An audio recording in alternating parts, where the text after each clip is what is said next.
आजचा आपला क्वेश्चन आहे which item from the given sentence content the error. Error शोधायची गर्ल्स बॉयज याच्यात पण. आता बघा एरर शोधत असताना पहिले आपल्याला सेंटेन्स आहे everybody must paid more house rent, the tax on property have gone up. आता इथं सगळ्यात महत्वाचा प्रश्न एरर कशात आहे. तर एरर शोधत असताना काही कीवर्ड आहे, जसं याच्यात बघा एव्हरीबड हा वर्ड आला. एव्हरीबडी, समबडी, एनीवन, समवन असे जर वर्ड येत असेल तर 100% एरर काय असेल माहितीये का, सब्जेक्ट वर्ब मध्ये असेल. हा सब्जेक्ट सिंग्युलर असतो.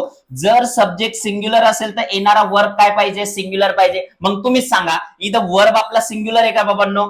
इथं मस्टच्या नंतर इथं पेड आहे, इथं काय पाहिजे, इथं पे पाहिजे. मग एरर याच्यात आहे. मग त्याच्यानंतर अजून बघा हॅव गॉन अप, तर इथं हॅव करेक्ट आहे का, इथं काय पाहिजे माहितीये का, इथं हॅवच्या जागी पाहिजे इथं हॅज. तर एरर कशात आहे मग ऑप्शन नंबर 2.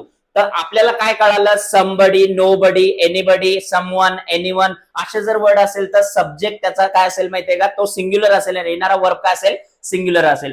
अशाच पीवायक्यू चे व्हिडिओ बघण्यासाठी काय करा माहितीये का, एंडोरा इंग्लिश अकॅडमीच्या चॅनलला लाईक करा, शेअर करा, सबस्क्राईब करा. चलो थँक्यू सो मच.